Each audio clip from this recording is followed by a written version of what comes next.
Usapang totoo, walang preno. You under Vlogcaster, real talk lang, walang plastikan. Magandang araw mga ka-Wonder, welcome back sa ating YouTube channel, Wonder Vlogcaster po. Magandang araw sa inyo. Pag-usapan natin itong nangyari, karugtong dyan ng Rigudon dyan sa Senado mga ka-Wonder. At masamang-masama ang loob nitong majority. Lalo na, of course, itong nagsasalita, itong si Senator Ping Lacson. Dahil nga sa tagal ng pinagsamahan nila, tinutukoy natin itong si Loren Legarda na ang daming nagagalit dyan mga ka-Wonder ngayon, na kung ano nung sinasabi nila, wag ko na sabihin, basahin niya na lang kung anong comment sa kanyang taong bayan. Yan po ang pag-uusapan natin ngayon mga ka-Wonder. Well, bago yan mga ka-Wonder, please subscribe to our YouTube channel, Wonder Vlogcaster po. 100% libre po ang pag-subscribe. Pag pindot nyo yung subscribe button, lalabas po ang bell icon, pindutin nyo po, piliin nyo po ang all. Marami pong salamat. So sa interview po ng DZMM dito kay dating pro tempore chair, etong si Senator Lacson, na siyang pinalitan nga ni Loren Legarda. Ay ang tagal na pala mga ka-Wonder ng pinagsamahan nila. Noon pa, sa panahon pa nila Enrile, may mga pagpupulong, pagmi-meeting na raw sila. At hanggang sa dumating itong Rigudon, na talagang ang pangit nga ng imahen, ang pangit ng muka, ng itsura. Sabi nga ni Sentry at saka nung iba pang mga nagko-comment, na halatang halata mong gusto nilang i-grab yung control. Alam nyo na kung bakit, dahil this is to protect yung kanila pong reyna na si Sara Duterte. Nabansagan nga itong mga DDS na to, na DDS senators mga ka-Wonder. At maraming pinag-uusapan sila hanggang ngayon. Na yung sabi nga ni Sentry na nawala yung sanity nitong Senado. At kailangan daw ibalik iyan. Pakinggan muna natin mga ka-Wonder itong panayam kay Senator Lacson ng DZMM. Hiramin muna natin at pakinggan natin mabuti. Sentimiento namin, and I think I share or my colleagues in the former majority na nasa minority ngayon, sinishare na yung sentiment ko na medyo mabigat lang sa dibdib namin na si Senator Loren na talagang original na kasama namin mula sa pool. Kaya nga Nabulaga kami kasi alam mo, ako I admire Senator JB, Senator Sherwin. Noong kami nakabuo ng 15, hindi sila agad-agad nagpirma. Pumunta sila kay Senate President Cheese. Noong untenable na yung sitwasyon, nagpaalam sila na maayos. Sinabi lang dahilan nila kung bakit lilipat sila. This time around, hindi man na nagpasabi si Senator Loren kay Senator Soto or maski sino sa amin na pasensya na kayo, may sarili akong dahilan. Yun lang masakit sa amin. Kasi original kaming lima. Yeah, I know. Kaming original. Kaya after the 2025 election, malimit kami nagmi-meeting sa bahay niya. Na nagre-recruit kami noon kung paano makakaupo si Senate President Soto, Senator Soto, pagbukas ng Kongreso, yung 20th Congress, na hindi nangyari agad. Tapos tuloy mga meeting namin at kalimitan ng meeting namin, halos lahat sa bahay ni Senator Loren. Okay. So yung mga ka-Wonder, pahayag nga ni Senator Soto kung gaano ka-intact yung kanila pong samahan nitong si Senator Loren at saka itong majority. Bigla nga nagulantang sila. Kulang na lang sabihin ni Senator Soto mga ka-Wonder o Senator Lacson na trinaidor sila nitong ni Senator Loren Legarda. At alam na natin na mayroong ang ugong doon na siyang ipapalit bilang Senate President, pero sa kinabutiang loob niya nga, hindi siya umayon doon. Siguro nakikiramdam pa siya that time. Hanggang sa nangyari itong surprise na Rigudon na itong ang mga DDS, nakakagulat dyan, nag-abstain itong si Subiri. Meron pa isa si JB Ejercito. Hindi kaya dahil dun sa kapatid niyang si Jinggoy na nasasabihan siya na ganito ganyan. So parang wala nang sumbatan, nag-abstain na lang. So doon akong tataka dito kay Zubiri, nag-abstain din. That time, Senate President siya, parang naku rin siya, nasilat siya nitong si Cheese, ano? At ito nga pumalit si Soto, nakikita natin, obserbahan ng mga tao, natutuwa siya para kasing nakakuha siya ng revenge o payback na ginawa sa kanya ni Cheese. Well, of course, sasabihin na, hindi naman, dahil expected naman talaga sa Senado yan, lagi talaga nagpapalit ng leadership. Pero pagdating nga rito mga ka-wonder, ito ay palaisipan na bago makarating ang impeachment dyan sa kanila, nagkumahog itong mga minority na ngayon and popwesto na dyan sa majority. Not sure kung dito sa nabanggit ni Senator Lacson, na parang ibabakante raw yung mga posisyon. Parang yun ang pagkakarinig ko mga ka-wonder. So well, anyway, yan nga ang kinasasama ng loob ni Lacson. Na kumbaga kulang niya lang sabihin, trinaidor kami nitong si Loren Legarda. Ito nga si Cheese daw, ito nga palang si Sherwin, na bago raw sila lumipat diyan kay tsaka si JB. Diyan sa majority nagpaalam pa raw out of courtesy dito kay Cheese Escudero. At hindi lang basta-basta umalis. Pero ito raw si Loren, wala raw pasabi-sabi kahit man lang daw sabihin na, Sen, pasensya na, Sen Lacson, kailangan kong gawin ito. Mga ganun ba? Biglang surprise.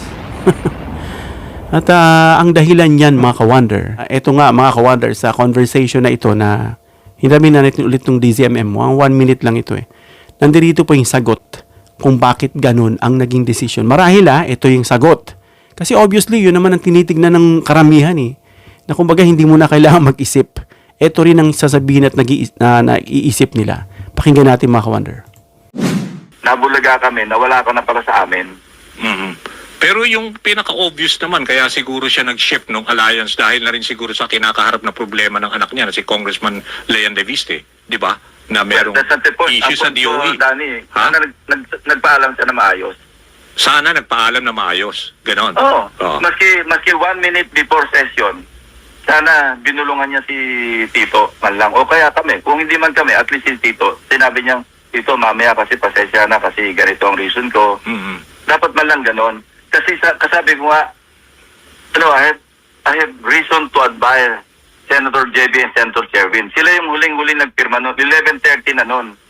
Hindi pa sila nagpipirma. Although buo na kami noon. 13 na yun Pang-14, pang-15 sila. Pero kaya sila naantala kasi naandun sila sa office ni Senator Cheese para magpaalam ng maayos. Mm-hmm. Sa akin, dapat ganon ang nangyari sa ngayon. So yun nga, dapat daw nagpaalam. Gaya ng ginawa ni Senator Gatchalian at saka ni Ejercito na umabot na nga 11:30 na nandoon pa sa office ni Cheese Escudero para magpaalam ng maayos. Sana daw ganun man lang daw ginawa nitong si Senator Loren.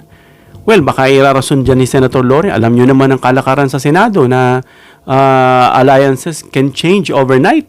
Na wala nga talagang sinasabing wala talagang forever na sinasabi. So yan nga ang ginawa niya at I think broken-hearted etong si Tito Sen at saka yung the rest of the members ng majority. Nakulang na nga lang makasabihin traidor ka. At yan ay ginawa niya all because of her son. Etong si Leviste na very obvious na isang DDS na ngayon, very obvious naman, very conspicuous naman yung kanyang mga presence sa mga pagdadalo ng mga aktibidades ng mga DDS. Itong huli nga, nandoon din siya sa mga meeting, talagang pinakita niya na supporter siya. So pansin lang ng taong bayan, itong mga sumusuporta, itong mga DDS na to, ito yung tinuturing nila na mga tainted, may mga mancha na naghahanap lang sila ng refuge, ng kanilang scapegoat.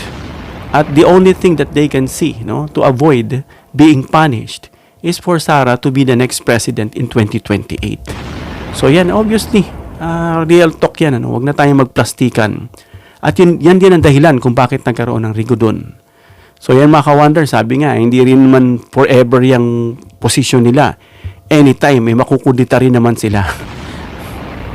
Nasabi nga niyang kasabihan, do not do unto others what you do not want others do unto you. Nasabi nga, bilog ang mundo Minsan ikaw na sa taas, ikaw naman sa ibaba. Paikot-ikot lang. Pero ang the best niyan mga ka-wonder, kung paano mo ginawa yung integrity mo bilang leader na para pagkatiwalaan ka. Kasi gagamitin pamantayan ng tao yan eh. Ito, traidor to. Ito, ganito yan eh. Kung nagawa niya nga yan sa mga kasama niya eh. How much more? Ganito, ganyan. So yun, nakakasira. Kaya nga sabi ni Trillanes, ibalik yung sanity. No? At saka yung, isa niyang sinabi? Hindi integrity, may isa siyang sinabi na ibalik dyan sa Senado. No? Na, yan eh. Parang isa yung pride na kapag yan nawala, lalo-lalo na yung sanity. Kumbaga wala na sa katinuan. No, sabi nga para daw itong Wild Wild West. Sabi nitong isang political analyst. No, hindi dapat ganyan. Lalo-lalo na kayo ay mga legislative. No? Nandiyan kayo, pinwesto kayo. Very obvious na nakikita lang talaga sa kanila is para protektahan itong si Sara Duterte. Of course, nakikita rin dyan yung dahilan out of their own interest. Sabi nga ni Sentry dito kay Cayetano, wala nang kumbaga hopeless na yan. Kasi lahat daw ng sinasaydan niya, kinakampihan, yung mali. At for his own good, no? Yun na lang yung nakikita natin. Naalala niyo ba yung Titanic? No, hindi lang Titanic, yung mga dapat na ikanugali kapag maglulubog yung ship, no? Shipwreck. Bago mag-abandon ship, ang nahuhuling maiwan yung kapitan. Nakita nyo sa Titanic, pinasakay muna yung mga bata at matatanda. At huli na yung mga kalalakihan.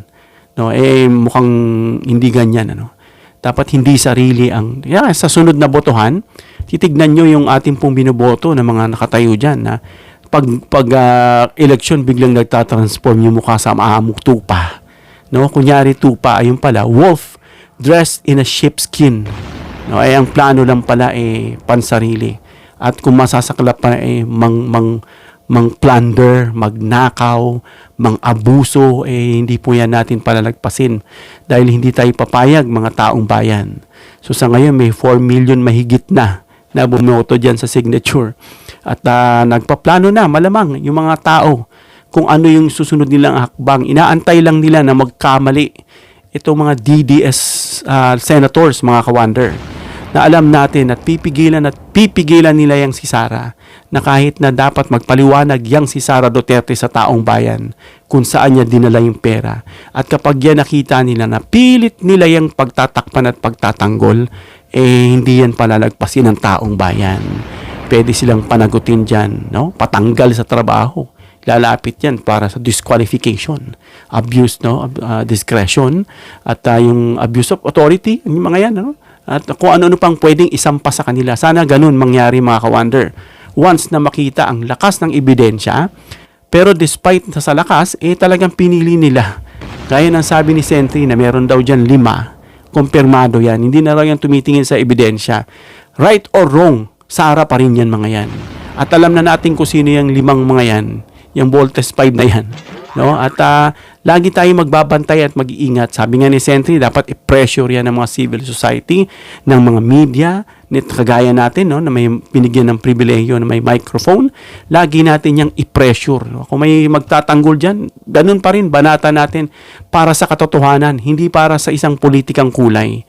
Dahil alam natin na we are demanding for accountability and transparency. Yun ang gusto natin. Hindi natin pwedeng i-tolerate ito kasi bakit? Magiging norm na ito, magiging template na nila to Total, ganyan na naman nangyayari, nakakalusot lang naman Diba? So, gawin na lang natin lagi kasi pwede naman tayo lumusot. Diba? So, parang scratch my back and I'll scratch yours.